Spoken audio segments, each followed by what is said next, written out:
20 দিনৰ অন্তত স্বৰ্গীয়ত উপস্থিত হয় সন্ধানহীন হৈ থকা কিশোৰ সুৰজ দাস। বোকাজান আৰক্ষী থানাৰ অন্তৰ্গত গুৰুমাটি অঞ্চলৰ নিবাসী শ্ৰৱণ দাস আৰু পাপৰি দাসৰ পুত্ৰ সুৰজ দাস যোৱা মাহৰ 22 তাৰিখৰ পৰা সন্ধানহীন হৈ আছিল। বিদ্যালয়লৈ যোৱাৰ পাছৰে পৰা সন্ধানহীন হৈ আছিল কিশোৰগৰাকী।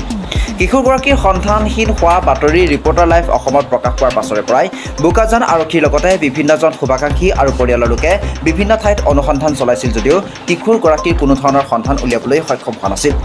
আজি দুদিন পূৰ্বে গুৱাহাটীৰ ৰেলৱে আৰক্ষীয়ে কিশোৰগৰাকীৰ পৰা যোগাযোগ নম্বৰ লৈ পৰিয়ালৰ লগত যোগাযোগ কৰি কিশোৰগৰাকী কুশলে থকাৰ কথা অৱগত কৰে। কিশোৰগৰাকীৰ সন্ধান পোৱাৰ খবৰ পোৱা মাত্ৰকেই বোকাজান আৰক্ষী থানাৰ বিষয়াগৰাকীৰ নিৰ্দেশত বোকাজান আৰক্ষী থানাৰ মুখ্য আৰক্ষী জীৱন চন্দ্ৰ বাৰিক, থানা সমিতিৰ মিথু সিংহ, কিশোৰগৰাকীৰ পিতৃ গুৱাহাটীৰ শিশু মুকলি আশ্ৰয় নিবাসৰ পৰা কিশোৰগৰাকীক উদ্ধাৰ কৰে। এবাৰে মানে 4টামান বজাত মানে গুৱাহাটীৰ পৰা ফোন কৰিলে এজন অফিচাৰ, GRP অফিচাৰ এজনে ফোন কৰি ক'লে ল'ৰাটো দেউতাক মাক ফোন কৰিলে।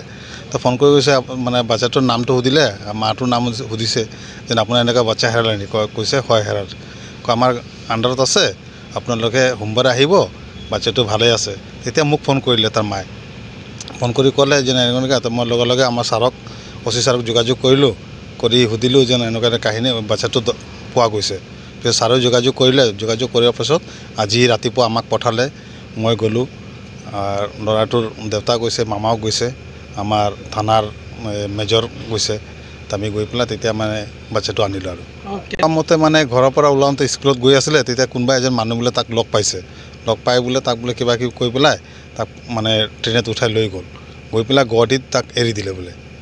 এৰি দিয়াৰ পাছত সি বেলেগ এজন মানুহক লগ পায়, তেতিয়া মানে মানুহজনে কৈছে কাম কৰিবি নেকি? এই ল'ৰাটো কৈছে যে মই কাম কৰিম।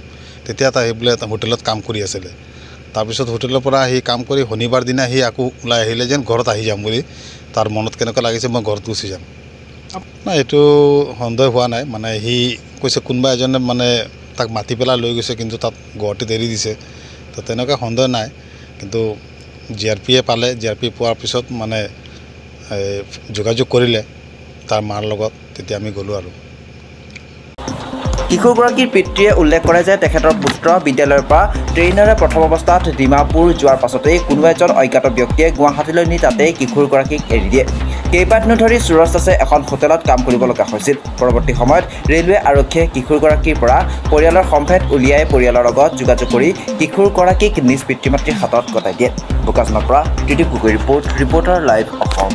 পিছত বিচাৰি পোৱা নাই, তাতে আকৌ ৰিটাৰ্ণ আমি আহি আছোঁ। পিছতে GRP ধৰি কিনে আমাক ফোন কৰিছে।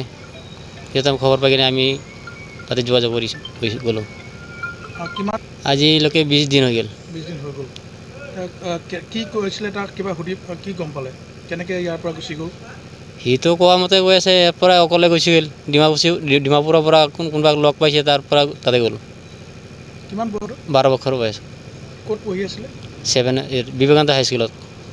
আজি কোন কোন গৈছিলে উদ্ধাৰ কৰি আনিবলৈ? আজি তাৰ মোমাকে গৈছিল, মই গৈছিলোঁ, আৰু লগতে আমাৰ